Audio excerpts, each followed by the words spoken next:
Right, let's get started. Good morning and welcome to the second webinar in the Towards a Low Emissions Future series run by the New Zealand Agricultural Greenhouse Gas Research Centre and the Ministry for Primary Industries. This session is about staying the course. It focuses on the framework for action on climate change, the roles and early progress of the New Zealand Climate Change Commission and Waka Eke Noa, an innovative partnership between primary sector, iwi Māori and government to develop an enduring framework for reducing primary sector emissions. I'm your chair for the session, Andy Reisinger, Principal Scientist for Climate Change at the Ministry for the Environment and formerly Deputy Director at the Greenhouse Gas Research Centre. Quickly, a few notes on the format of the session. A recording of the session will be made available later via the NZAGRC website. We will have some time for questions after each speaker. Please submit your questions through the Q&A panel at the bottom of your screen, and we will get through as many as we can. If you see a question that you like or agree with, please use the upvote button so we know this is a popular one. We won't be able to answer all questions live during the session. However, I understand that NZAGRC and MPI are endeavouring to make answers to all questions available on the NZAGRC website later. So thanks for joining us today. And please remember, we're all doing our best to make this as efficient and successful as possible. Our first speaker this morning is Minister James Shaw. James hardly needs an introduction. He's Minister for Climate Change, also Minister for Statistics and Associate Minister for Finance and leader of the Green Party. He believes that New Zealand can lead the world in transitioning to a high-value, clean-tech, post-carbon economy that works for everyone. Prior to becoming an MP, James had a successful career in management consulting, primarily in London, where he lived from 1998 to 2010. James worked with large multinational companies across Europe and around the world, helping them develop more sustainable business practices. He has diverse business experience and expertise, from working for multinational corporates through to local startups, social enterprises, and community organizations. While studying in the UK for a master's degree in sustainable development and business leadership, James realized that the private sector alone wasn't able to effect change at the speed and scale necessary to meet the great challenges of our time. We will now hear from the Minister about the overall framework for action on climate change that the government has implemented that will allow New Zealand to stay the course, including during those rocky times. Minister, the floor is yours. Wai tēnā koe. Tēnā koutou katoa. Ngā mihi nui ki koutou. Good morning. Thank you very much for taking the time to participate in this webinar. I think it is possibly one of the greatest challenges that New Zealand currently faces, and it is good that we've got such a broad group of people who are actively engaged in it. The timing of the webinar is quite apposite because today we go to the third reading of the Emissions Trading Reform Bill, which is the second major amendment to our existing climate change legislation, the Climate Change Response Act 2002. For those of you who are engaged in what goes on here at Parliament, you'll know, of course, that last year in early November we passed the Zero Carbon Act, which was the first amendment to the Climate Change Response Act. And the purpose of the Zero Carbon Act was to provide a high-level framework, including targets and goals and the institutional framework for our response to climate change. Up until that point, the Climate Change Response Act was mostly about the emissions trading scheme and doesn't contain anything, or didn't contain it until the Zero Carbon Act, didn't contain anything particularly directional in terms of what it is that we're trying to do. So the Zero Carbon Act put in place a number of high-level goals and targets. The first and most important one being the commitment for New Zealand to live within the threshold of 1.5 degrees of global warming above pre-industrial levels. That now sits at the purpose of the Act, and that flows through into every other component of it. So whatever else you think of the various other parts of the Act, they have to ultimately fit with, serve that purpose, or be consistent with that purpose. The next kind of layer down from that sort of temperature goal, actually, I just want to say also that's one of, I think, the first piece of legislation in the world that contains the temperature goal from the Paris Agreement within domestic legislation. Lots of other countries have got emissions reductions targets in legislation, but not that overall purpose of operating within that temperature threshold. We do have an emissions reduction target contained in the Zero Carbon Act that's subservient to the purpose of 1.5 degrees. And that is for all gases, apart from biogenic methane, to be at net zero by 2030. And for biogenic methane, by 2050, not 2030. And for biogenic methane to have a 10% reduction by 2030, and a range between 24 and 47% by 2050. Now, I understand that that range is unsatisfactory for a number of reasons, but most unsatisfactory if you're trying to plan a business, because obviously the kind of things that you would do if you are trying to hit a 24% reduction are very different from the kinds of things that you would do if you were trying to hit a 47% reduction. So I have asked the Climate Change Commission for further advice on this, and I'm anticipating that sometime next year. But in the meantime, we've got to get started, and that's where the 10% reduction by 2030 is useful, because it gives us something to work on. That is a 1% reduction on average every year for the next 10 years, which is an eminently doable target. Having said that, of course, the longer we leave it, the harder it gets. If, for example, we don't make any reductions between now and 2025, it means that you've got to do 2% a year every year until 2030. And in some ways, that's the overall story of New Zealand's challenge with climate change, which is that we've known about it for 30 years, but our emissions have gone up rather than down during that period of time. And that means that every year that we delay further action and we delay bending the curve makes it harder and more expensive in the future when we actually do start to bend that curve. So we're kind of out of time when it comes to putting things off for the future. Or let me just put it another way, it'll simply get more expensive if we continue to delay, which is why we're so keen to pass the Emissions Trading Reform Bill today. So the Emissions Trading Reform Bill really is the operational end of the Zero Carbon Act that we passed last year. Now, like I said, about 90% of the existing legislation is the settings of the ETS and how it functions. But of course, most of you will know, of course, that in the 12 years that we've had an emissions trading scheme, it has not fulfilled on its primary purpose, which is to reduce New Zealand's greenhouse gases. And so the set of reforms that we are doing are comprehensive. The legislation is over 400 pages long, and that's because it was essentially easier to redo the whole legislation than simply to add another section on at the end. So we're giving it quite a root canal, and we're introducing a set of reforms, some of which had been intended originally to be introduced much earlier. The most significant of these is that we're putting an overall cap on emissions. So the emissions trading scheme, at least in theory, was a cap and trade system. The idea that there'd be an overall cap, and then within that, companies could trade for the right to pollute. But it's never had a cap. So an emissions trading scheme without a cap has meant that ultimately our emissions have, in effect, been unlimited. And from next year, that cap will kick in. In terms of the agricultural component, of course, it's going to have an effect on nitrous oxide emissions, but I know much of New Zealand's research and attention, for obvious reasons, has been on biogenic methane. That, for the moment, still exists outside of the emissions trading scheme, so we're not bringing biogenic methane into the ETS at this time. And most of you will know, of course, that last year we established the Waka Eke Noa work program with the agricultural sector, where the sector said to us, look, we can do this. We think that we've got the science and the technology, and we've got the know-how of what happens on farm to develop an alternative mechanism to the emissions trading scheme, which is an on-farm system for measuring, managing, and pricing agricultural emissions.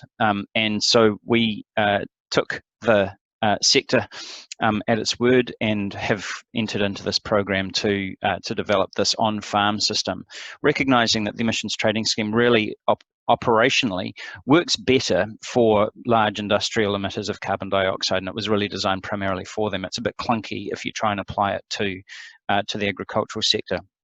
So the holy grail that we're aiming for is that from 2025 there will effectively be two systems in operation: an emissions trading scheme that covers our industrial emissions and a farm level scheme for agricultural emissions.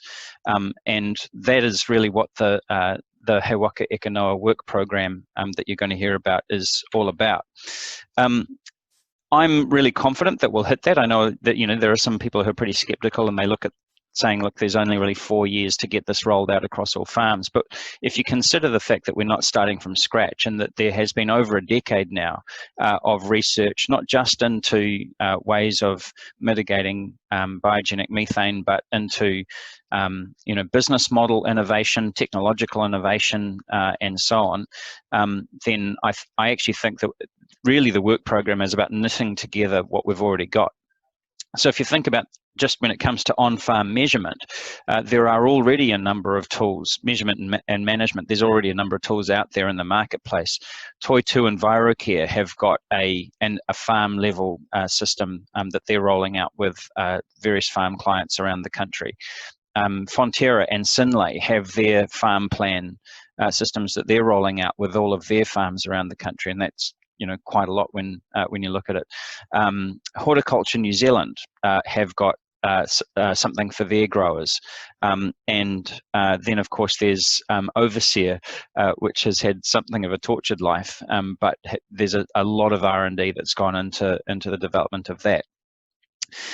And so when we think about what that system could look like, I guess one of the things that the Waka Eke Noa work program will be grappling with is there one tool that we want to roll out across all farms, or is there one standard and then competing tools that roll out across all farms?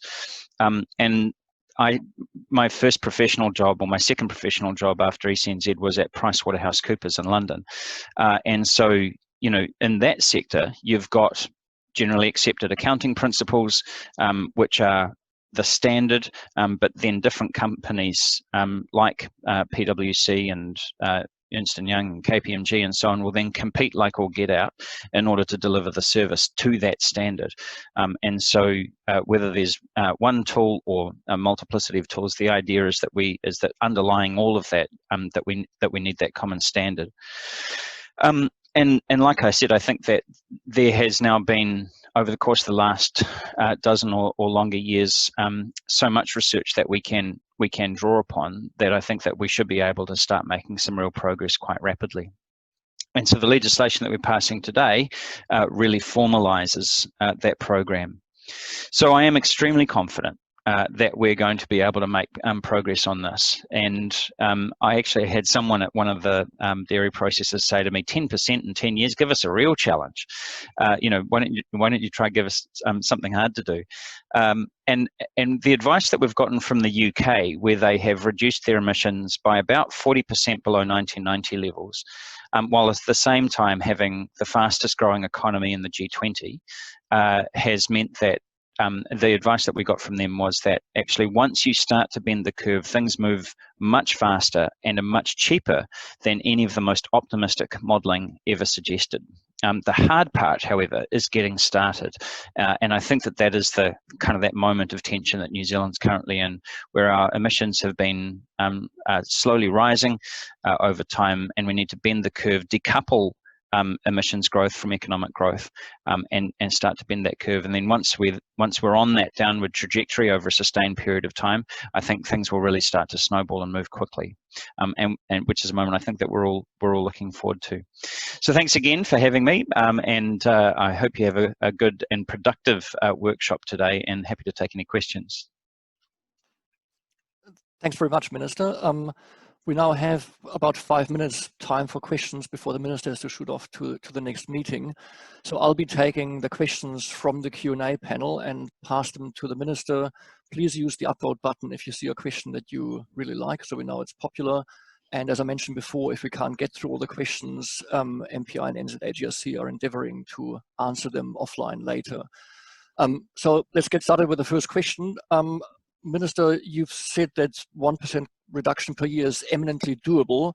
So why not increase that figure? And certainly in that question, there's a sense of an inadequate methane reduction target. And also a question, why is nitrous oxide excluded? Over to you, Minister. Well, nitrous oxide is not excluded, of course. It's a long-lived gas, and it is contained in the net zero for all other gases. And this is something I think that commonly people overlook, is if you think about the impact on farming systems of needing to get to net zero for nitrous oxide, in some ways that'll have a bigger impact on innovation and farm systems than a more modest reduction for biogenic methane. I think we needed an interim target for methane because we have to get started.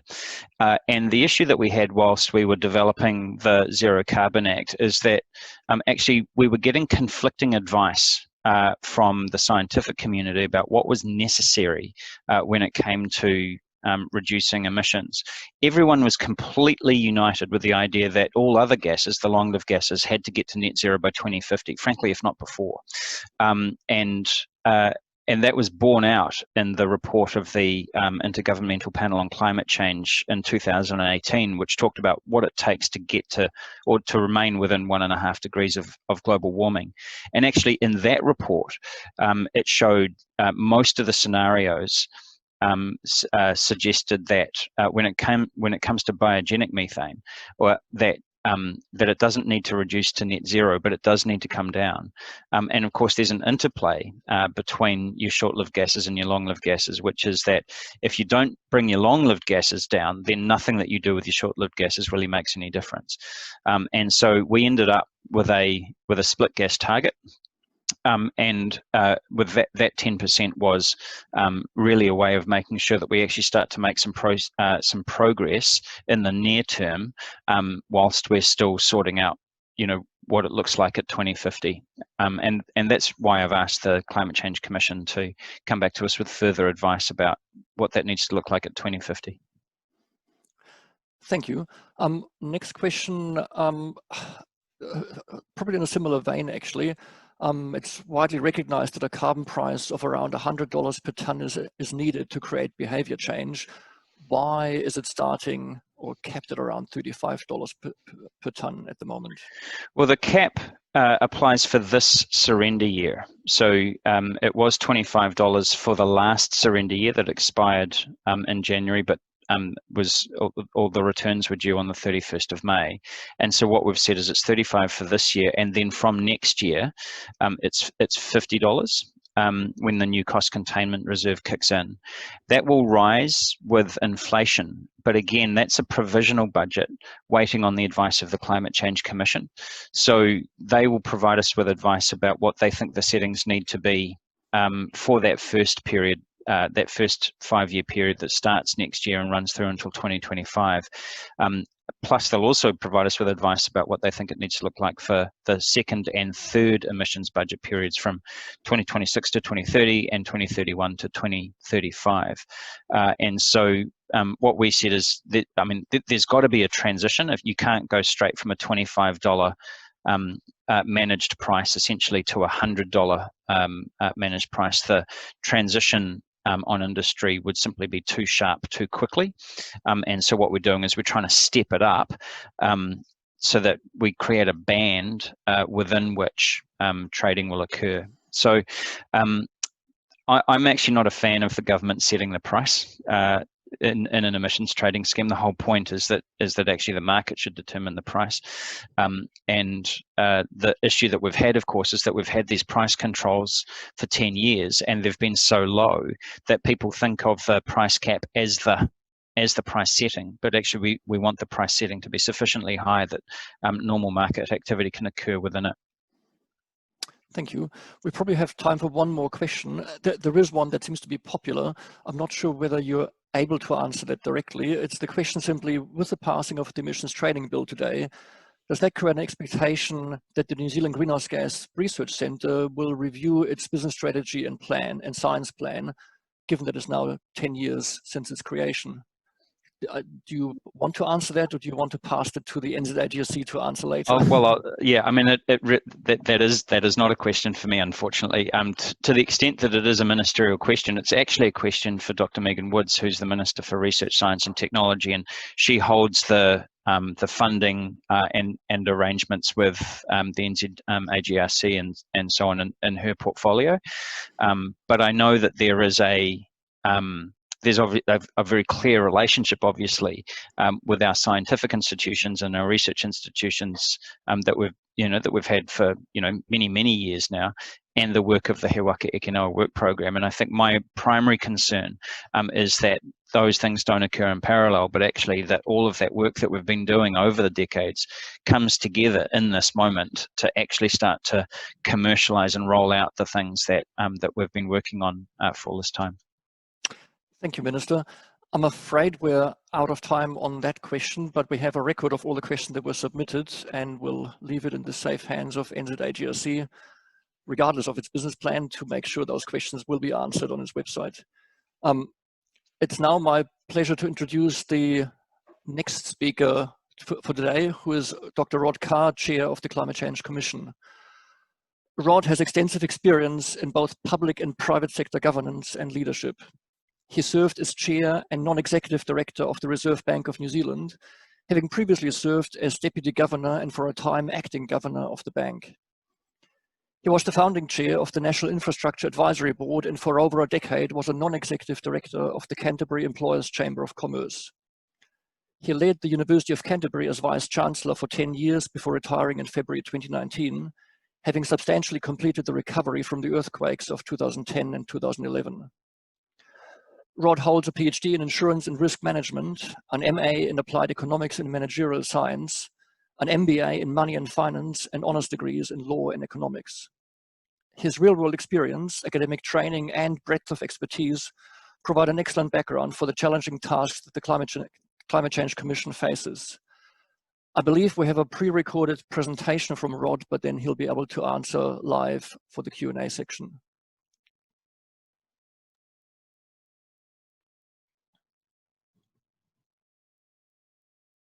Ena mana, ena iwi, tēnā koutou katoa, ko Rod Carr aho. Welcome everybody. I'm Dr. Rod Carr, the Chair of New Zealand's Independent Climate Change Commission. And it's a great opportunity today to share with you how the Commission is travelling in the important work which is underway. So what is the role of the Climate Change Commission? The Commission was established late last year to provide advice to government. The first thing is to remember it is independent of government and advisory to government on a range of matters, which we will talk about in due course. But all the decisions that need to be made to help New Zealand transition to a low emissions economy and to adapt to the impacts of climate change will be made by our elected representatives. The Commission is responsible for preparing advice after engaging with affected stakeholders and after providing draft advice for formal consultation. Its advice not only is independent, but evidence-based. It is important, therefore, to remember that all of you have both an obligation and an opportunity to shape our advice and the decisions that will be made. The actual legislative framework which sets up the Commission was adopted unanimously by New Zealand's parliamentarians. It sets up a Commission as an independent Crown entity It appoints a board of commissioners with wide range of backgrounds. It establishes a staff and also allows the Commission, the budget, to consult with experts in a wide range of fields. There are 4 particular things about the Commission, though. First, it is responsible for the targets that New Zealand needs to achieve, the budgets to achieve those targets, the plans to make those budgets a reality, and then the Act itself establishes the Commission, empowers it to do its work. The targets set out in the Act are that we should achieve certain reductions in emissions by certain dates that are consistent with our international obligations to work to maintain global temperature rises to 1.5% above pre-industrial levels. That the emissions reduction budgets that will be set in 5-yearly blocks are required to give long notice to all New Zealanders about the trajectory that would be consistent with achieving our longest dated targets of 2050. That those 5-yearly emissions budgets start off with the first 3 budgets, one for carbon emissions to 2025, another for emissions to 2030, and the third for emissions to 2035. And then in 5-yearly blocks, we add an additional budget. So this rolling 15-year outlook is designed to create the certainty and the time in which to act to achieve a very challenging goal. The Commission's work has been described as the inconvenient truth that we, New Zealand, and the world are changing our climate by the emissions which we create and the volumes we create them in.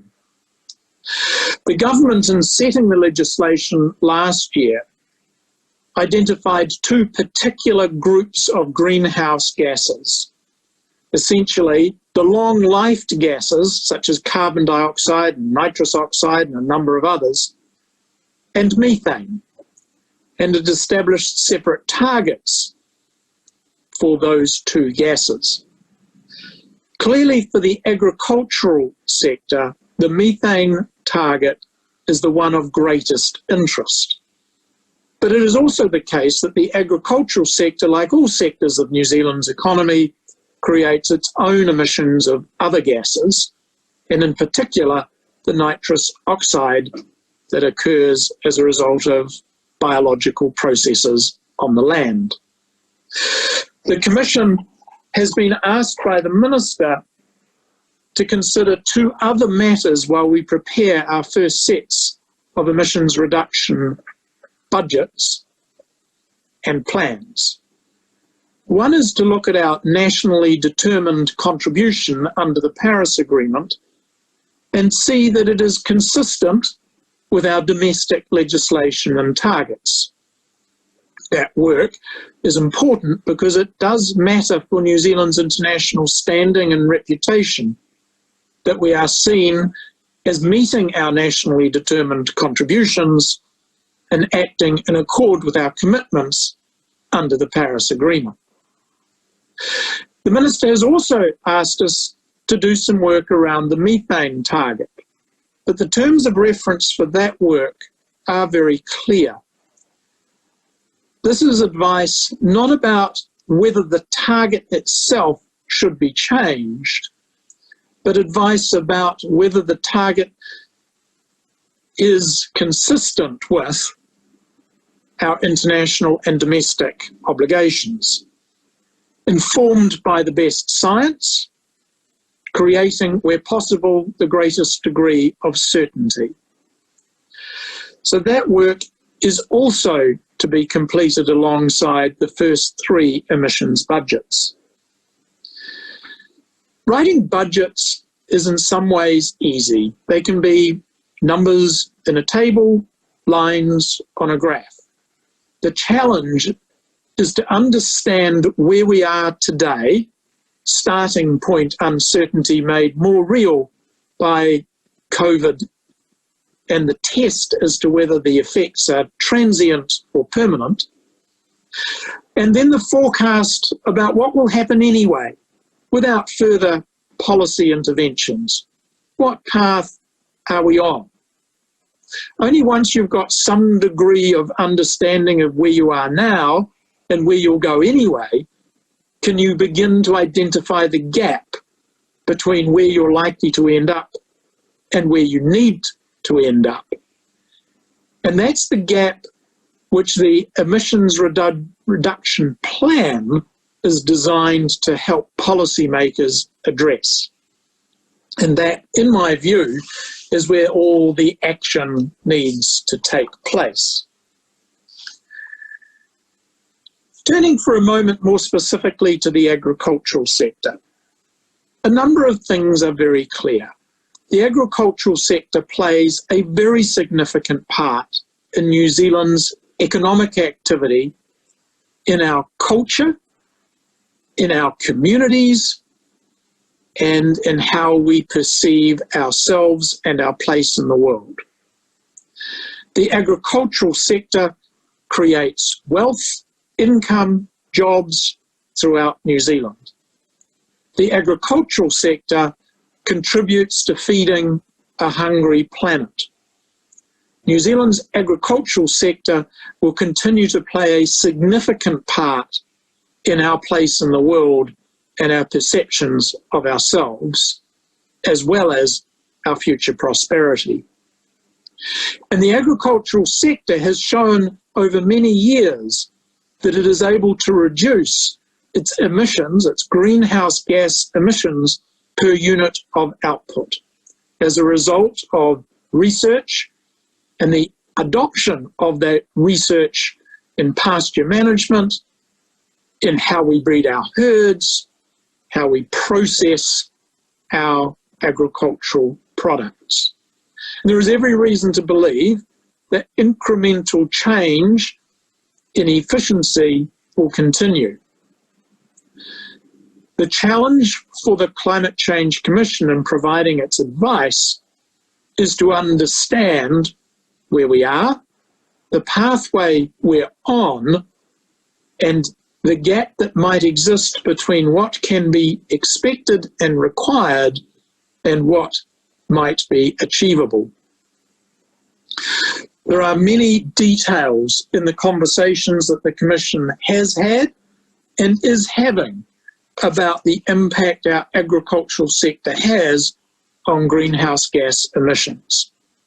Many of you will know as much or more about the detail of those conversations as I do.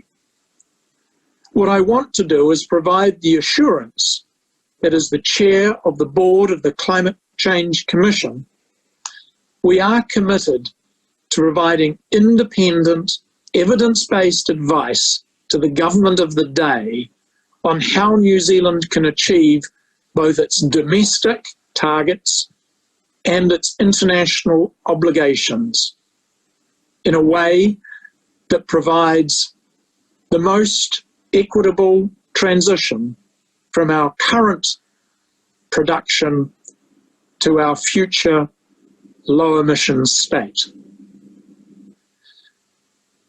I look forward to the opportunity to meet with many of you in person over the months and years to come. The Climate Change Commission is a perpetual institution. The challenge of lowering our emissions and adapting to climate change is a long game, but we need to act, and we need to act now.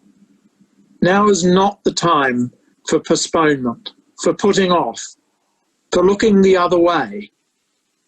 Now is the time to act. It is also clear that other countries are acting too. It is clear that as Europe incurs the costs of transition to a low emissions economy, it is likely to consider its trading relationships with countries that are not doing the heavy lifting to play their part in the transition to a low emissions future. It is all very well to outmaneuver our local decision makers. It is much more challenging to ensure we have access to the high value global markets that make producing our traded agricultural goods worthwhile. Kia ora.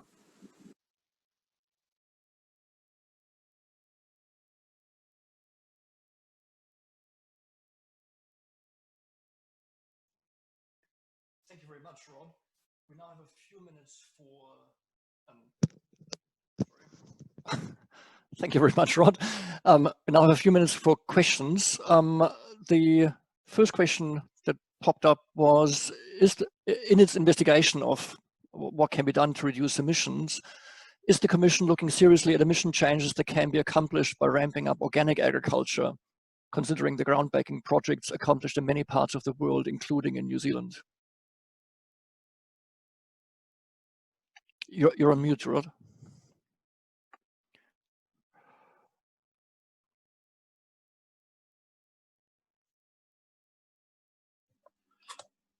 Okay.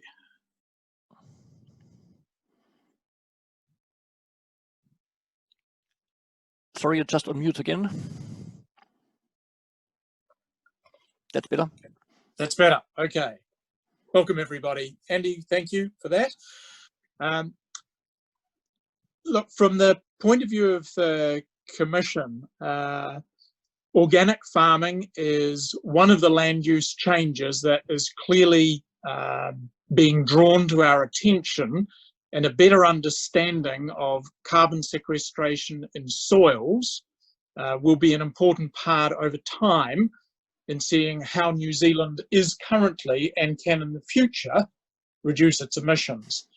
Quite a lot of work, I understand, is planned by MPI that would be the leading part of the government agencies in understanding the science. So all I would want to acknowledge today is that the Commission is aware of and interested in, and will look to find the evidence to support views about different types of land use and different types of farming and its likely impact on our emissions going forward. Thank you. In a similar area, a question, let me paraphrase it. We've seen a continuous trend in reducing emissions intensity, but are we reaching genetic limits in that trend? So therefore, do we need to look in areas other than simply improving livestock systems themselves as we've done it in the past? Again, Andy, I'm not going to claim to be the scientific expert on the genetic pathways of New Zealand's herds and flocks, but my understanding is that there is research in all the dimensions that might be required to reduce emissions, including the pastures we might plant, the breeding that we might have, the way in which stock digest the grasses that they eat, and all of these may play a part. And that is the complexity of the ecosystem. It has been drawn to our attention that it may be easier for barn-fed stock in Europe to reduce methanes from their ruminant activities compared to the challenge of reducing methane from pasture-fed stock. But I would want to wait on better science to make any advice about the pathway. Thank you. Let's try to put in one more question. Again, paraphrasing, I guess a little bit here is, what role do you see for engaging from the Commission with private research institutions and centers to help shape your vision, I guess, of what's possible and how to drive change forward? So I think there's probably at least two dimensions to that. One is obviously we are very open to and interested in all of the research that's going on that's relevant to the advice that we're preparing and the tasks that we face. So any evidence, any research that's underway, the team are definitely interested in having that drawn to their attention. The second dimension is obviously in a resource-constrained world, the question is always how much are we able or willing to fund of that research, and that becomes a challenge for us in that we are funded for our particular task, which in this case is much more about gathering the evidence rather than necessarily doing the basic research or funding the basic research that may contribute to that evidence in the first place. Thanks, Rod. Looking at the time, I'm afraid that's all we have time for now, because I wouldn't want to cut Michael short with his comments. So thanks for your contribution. Sure. And as I said before, any open questions will be answered after this session via the NZAGRC website. It's now my great pleasure to introduce the third speaker for today, Michael Ahi, Chair of the He Waka Eke Noa Steering Group. Michael is Chancellor of Massey University, Chair of Plant and Food Research, and Chair or Director of several primary sector organizations and companies. Michael is also a member of Inland Revenue's Risk and Assurance Committee and a founding partner of the Australasian Leadership and Business Coaching Group, ALTIS-Q.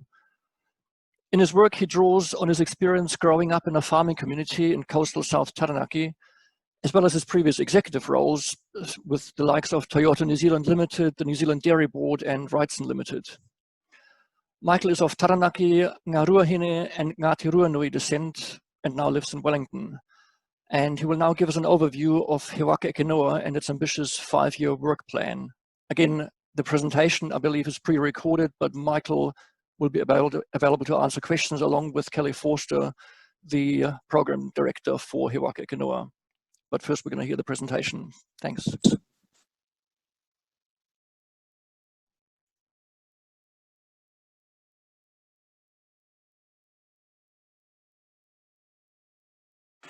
O tēnei tana I atu ki te iti, ki te rahi.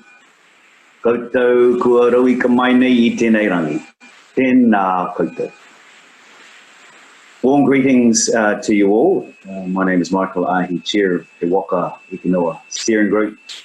Real pleasure today to be with you at the NZAGRC webinar, Series 2020, Staying the Course. My topic today is to talk to you about the partnership on primary sector emissions, He Waka Eke Noa, and I've got a few slides which I'll take you through now. So I'll cover off today our role, He Waka Eke Noa's role, why a partnership approach, and what the partnership will deliver. We'll talk about goals, some milestones, and some broader actions, and then finish off with how we're going and progressing to date. So firstly, our role, He Waka Eke Noa. Some of you will be familiar with that common whakatauki, which in principle means we are all in this together. And so that really essentially talks about the role of He Waka Eke Noa is to bring together the groups and all the people who have a part to play in reducing agricultural emissions. And it's been a real privilege for me to chair that, this group. And to quote the Prime Minister at the launch of the partnership last October, she said, "We are shoulder to shoulder on the path to reduce emissions." So what He Waka Eke Noa is all about is to equip farmers and growers with the knowledge, the tools and the support they need to reduce emissions and to adapt to changing climate. What makes our role and our contribution significant, I think, is that we are bringing to the table the people who are going to have to do things differently, i.e. the farmers and the growers. And what we are hoping to provide, or what we are going to provide, is a unified goal that enables those who have a part to play to all pull together in the same direction. And that's what it's going to take. Our overall aim, design a practical and cost-effective system with farmers and growers, not impose a system on them. So we talk about the partnership approach. He Waka Eke Noa is a partnership with government, and I acknowledge the wonderful work done by the Ministry for the Environment and also Ministry for Primary Industries, and also 11 key industry bodies, which you can see on the screen there. It's also important that we acknowledge that it is built on the principles of the Te Reo Waitangi, recognising Māori as treaty partners with the Crown, and also importantly recognising two systems of knowledge. And we are working hard to engage with whānau, with iwi, with Māori more collectively in a way that recognises their special relationship with the Crown, with the awa, which is the waterways and rivers through the land, and also, of course, the land itself, the whenua. It's a great privilege to be the independent chair of a group of amazing individuals who are all giving their time for this kaupapa. The steering group has been appointed by government and the Food and Fibre Leaders Forum to provide oversight and ensure that we deliver on the objectives and milestones of the work program. You can see on the screen next to me in the top left, going to just next to me is Cheryl Barnes. Cheryl is currently working on New Zealand's COVID response. She has been Martin Workman, Deputy Secretary Sustainable Land Use Implementation, is currently acting in her place. Ruth Fairhall, Manatu Ahu Matua, Deputy Director General Policy and Trade for the Ministry of Primary Industries. We have Vaughan Payne, who's the Chief Executive of the Waikato Regional Council. And Vaughan not only brings a regional council perspective, but broader iwi, hapu and whānau perspectives. Very happy to have Michelle Sands, who leads the Natural Resources and Environment team at Horticulture New Zealand. A big kia ora to Tanita Kingi, who's Research Leader in Primary Industry Systems at Scion, and he's also a Science Advisor to the Federation of Māori Authorities, FOMA. We've got Bruce Thorold there, Strategy and Investment Leader at Dairy NZ. Jeremy Baker, Chief Insights Officer at Beef and Lamb. We've got Karen Williams, Federated Farmers National Board Member and also National Arable Chair. And last but certainly not least, Charlotte Rutherford is the Director of On-Farm Excellence at Fonterra, and also on this role she is representing all agri-food processors, that's for dairy and sheep. Wonderful group. So our overall goal is to equip farmers and growers to report, to manage and to reduce agricultural emissions and adapt to a changing climate. Importantly, this kaupapa needs to be done while continuing to sustainably produce quality food and fibre products for domestic and international markets. Important to also acknowledge that many farmers and growers have already made significant emissions reductions through increased productivity, and the program will build on these gains to get the framework in place to drive emissions reductions of the scale that we actually require to meet New Zealand's global targets. So that's the overall goal. If we think about what success means for Waka Eke Noa, what it means is by 2025, all farmers and growers have included climate change in their farm plans and are annually calculating their emissions and taking actions to reduce or offset them. Importantly, an emissions price, which also recognises sinks and sources, is part of the package to drive that action. So the program will include collaboration on the detailed development on appropriate farm gate emissions pricing mechanism by 2021. The program has a series of milestones, which I've put up on the screen here now. So let's go into a little bit more detail about what we've set out to do. We've set some specific milestones that take us along the path to farmers knowing their numbers and planning how to reduce them, and also how to adapt to climate change. The specific milestones for the program are, as you can see, in terms of farm planning, guidance on providing guidance is provided to farmers on how to report and manage greenhouse gas emissions through farm planning by the 1st of January 2021. That we have a quarter of farms have a written plan in place to report and manage their greenhouse gas emissions by the 1st of January 2022. And that all farms have a written plan in place to report and manage their greenhouse gas emissions by the 1st of January 2025. And in terms of emission reporting, the milestone is that we want 25% of farms in New Zealand to have a documented annual total of their on-farm greenhouse gas emissions by the 31st of December 2021. And that all farms in New Zealand have a documented annual total of their on-farm greenhouse gas emissions by the 31st of December 2022.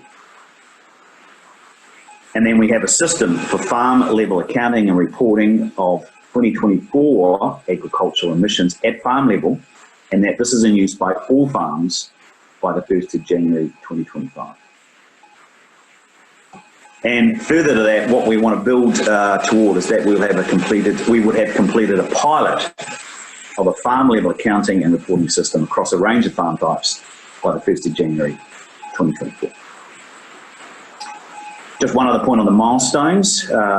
We've heard from Rod already today. The Climate Change Commission will be assessing progress toward these milestones in June 2022. And importantly, if progress is insufficient, the government can switch on emissions pricing at the processor level.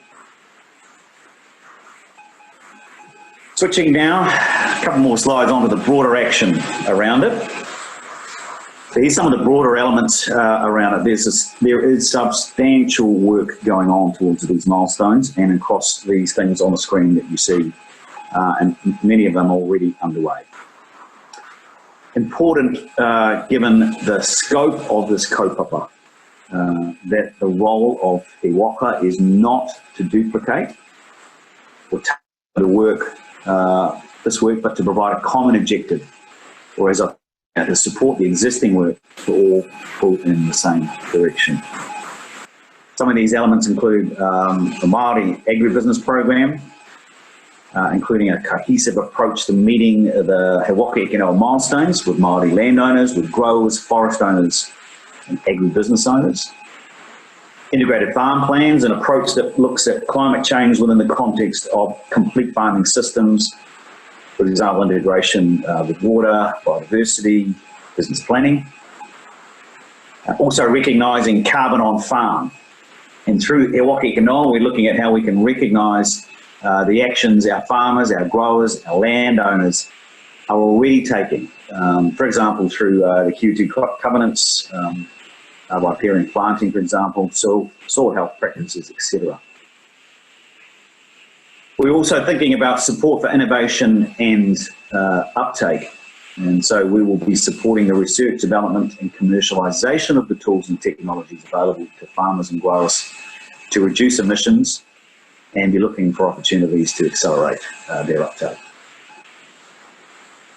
Importantly, piece of work, increasing farm advisor capacity and capability, and then also recognising the early adopters and adapters. So we'll be looking at how we can get early action happening on farm, and how we can recognise those that are already well underway on farm or orchard. So how have we gone? What progress have we made to date? With the milestones to meet, we need to build the waka while paddling, I think is a bit of a kaupapa that the steering group have been using. And so where we are, the first focus has been to get the right people into the right roles. And we have a small dedicated program office, which has been established to support the coordination and delivery of the program. Very happy to say that our program director, Kelly Forster, has been brought on board and should be on the panel after this presentation to respond to any questions that you might have. The partnership is also reflected in the way we're working. We've established 8 work streams, as you can see, that span policy development right through to implementation. Each of those work streams has been kicked off with a workshop mostly via Zui, because a lot of them started or began through our level 4 lockdown. And I want to acknowledge everyone also that's been involved, and acknowledge all those people that over 100 experts have been involved in those workshops, mostly by Zoom. And that's expertise from industry, from government, from CRIs, from the private sector, to talk about our objectives, to work, to get an idea of the work that's already underway, what gaps there are, and the role that He Waka can play. 6 of those 8 work streams now have core teams to do the work, made up of people from across industry and government, including those with specific Te Ao Māori expertise. The next obvious step will be for these teams to involve farmers and growers and other technical expertise as we develop policy and tools. We'll also be engaging in the next couple of months with scientists, current providers of emissions management measurement systems, professional farm advisors, financiers and others. And we're very grateful to all those who provided support already. And also, in particular for this program, those are from the Crown Research Institutes. And I want to also highlight the contribution of AgResearch, thank you, who have made a formal commitment of resource and kind towards the program over the next financial year.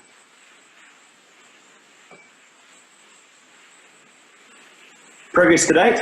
So in terms of continuing to paddle and keep on going on this kaupapa, we're also working toward these milestones. So this is what the steering group are very focused on right now. This year, those work streams are on track to deliver these 3 goals that you see. Farm plan guidance on how to manage greenhouse gas emissions, an agreed set of methodologies and tools that will support farmers being confident in using their tools to determine their emissions number. And then thirdly, a short list of policy options both for pricing emissions as an alternative to the emissions trading scheme and to recognise and reward carbon sequestration on farm that is not currently recognised in the ETS. And we'll be tracking and transparently reporting progress towards the work program milestones and broader program objectives.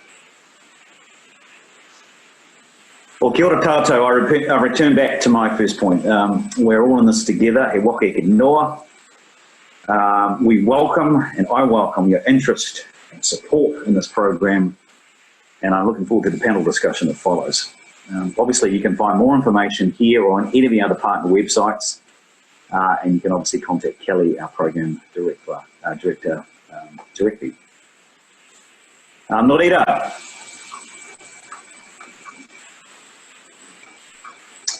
Kia tau rā nā manaakitanga ki runga i a koutou a tātou, tēnā koutou, a tēnā koutou, a tēnā tātou, katoa.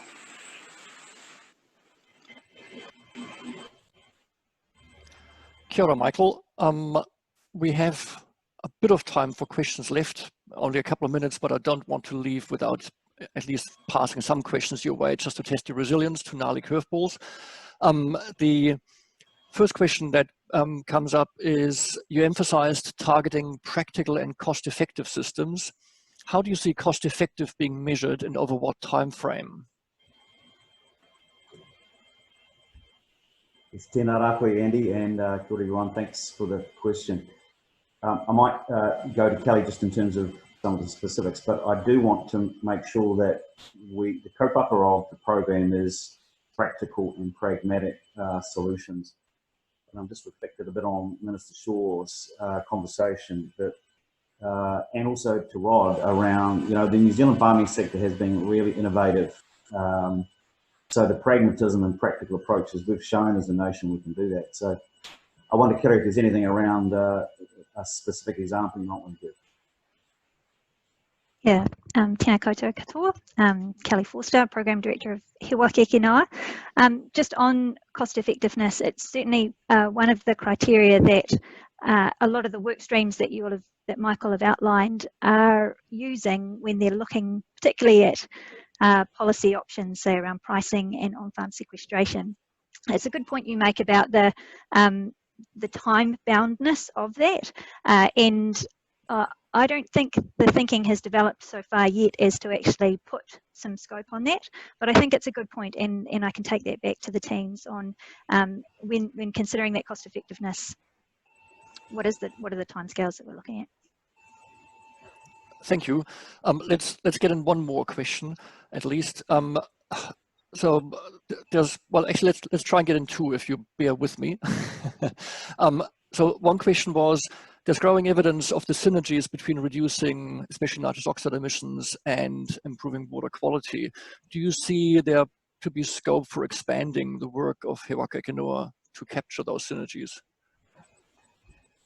Maybe I'll start and then to Kelly as well. Yeah, Andy, as you can see from the work, there is an extraordinary array of work going on. So we've got to be pretty careful about scope creep to make sure that we meet the targets and milestones we've set. In terms of nitrous oxide versus water quality, Kelly, is there anything you want to add on that?